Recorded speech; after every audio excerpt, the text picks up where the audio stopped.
കള്ള സർട്ടിഫിക്കറ്റുമായിട്ട് രാജ്യത്ത് ഉള്ള മുഖ്യ ഭരണാധികാരിയുടെ സംസ്ഥാനക്കാർക്കൊക്കെ അടുത്ത കൊട്ട് വന്നിരിക്കുന്നത് ഇപ്പോൾ ഓസ്ട്രേലിയയിൽ നിന്നാണ്.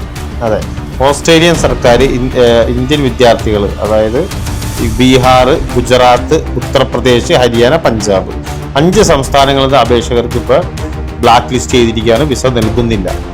ഡോക്യുമെന്റ് തട്ടിപ്പ്, വിസ ദുർവിനിയോഗം, പഠനം ഉപേക്ഷിച്ച് ഫുൾ ടൈം ജോലി ചെയ്യൽ, അങ്ങനെയുള്ള കാര്യങ്ങളെല്ലാം ഇവർ ചെയ്യുന്നതുകൊണ്ടാണ് ഇപ്പോൾ ഇവരെ വിസ ബാൻ ചെയ്തിരിക്കുന്നത്.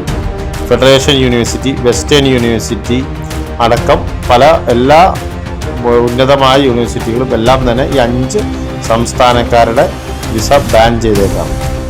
ഇപ്പോൾ പണ്ടത്തെ പോലെ ഒന്നും ഇവന്മാരെ ഫ്രോഡ് പണിയൊന്നും വലിക്കുന്നില്ല. എല്ലാവർക്കും മനസ്സിലായി ഇവർ എവിടെ ചെന്നാലും കുഴപ്പമാണ്. ഇന്ത്യയിൽ ഇപ്പോൾ അറിയാലോ, ഇവരുടെ ഏറ്റവും വലിയ നേതാവ് തന്നെ കള്ള സർട്ടിഫിക്കറ്റ് ഉണ്ടാക്കിയിട്ടാണ്